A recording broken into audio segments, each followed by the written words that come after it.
burn-out est reconnu, cette maladie, comme maladie professionnelle par l'OMS et par l'OIT. Donc c'est une maladie qui existe et qui est responsable de 1 sur 2 de repos maladie de longue durée. C'est pour vous dire combien cette maladie est importante. Donc c'est défini comme une sorte de perception d'une fatigue intense, d'un manque de contrôle et d'une incapacité à atteindre des résultats. C'est un peu comme si vous vous sentez comme une orange pressée qui n'a plus de jus. Une fois que quelqu'un est atteint de ce mal, la performance de cette personne est atteinte, donc par ricochet, la performance de l'entreprise. Au départ, on pensait que ce mal ne pouvait atteindre que les travailleurs de la relation d'aide, c'est-à-dire les médecins, les infirmiers, les gardes-malades, etc. Mais on se rend compte que c'est un mal qui concerne tout le monde. Alors, quels sont les symptômes? Il y a des symptômes psychologiques et des symptômes physiques. Les symptômes psychologiques, il y a la démotivation, les colères inexpliquées, un sentiment de frustration permanent, le sentiment d'être incompétent, le sentiment d'échec constant, la baisse de confiance en soi. Concernant les symptômes physiques, il y a le mal de dos, le mal de tête, la migraine. Que faut-il faire pour prévenir le burn-out?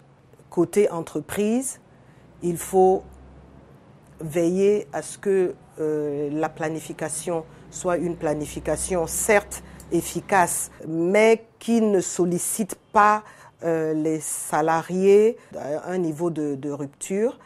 Il faut également s'assurer que les objectifs qui sont fixés aux uns et aux autres correspondent véritablement à leur niveau de compétence. Il faut également veiller à ce que le service médical de l'entreprise puisse identifier rapidement ces cas de manière à ce que les soins soient entrepris pour qu'on n'arrive pas à une situation où on observe des conduites suicidaires, etc.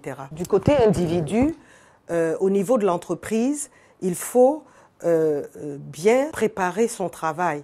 Avant de s'y lancer, il faut s'assurer qu'on a suffisamment bien planifié. Il faut savoir déléguer, c'est-à-dire répartir le travail de manière à ce que chaque membre de l'équipe en ait suffisamment et qu'on ne soit pas noyé sur le travail. Il faut également faire attention pour que le travail ne soit pas la seule activité de la vie.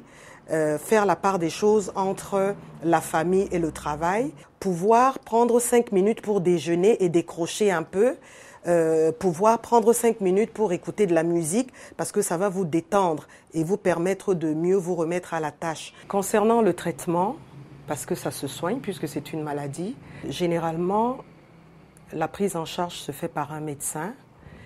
Lorsque le cas devient très préoccupant, on peut solliciter l'intervention d'un psychologue ou d'un psychiatre, mais d'entrée de jeu, quand le mal n'est pas arrivé à un niveau inquiétant, il faut du repos. Généralement, c'est un repos médical. En conclusion, pour des raisons évidentes de performance, l'entreprise, les managers, les leaders de proximité, les salariés doivent se sentir concernés, doivent avoir cette information, savoir que cette maladie existe, qu'on l'appelle le burn-out et en français l'épuisement professionnel.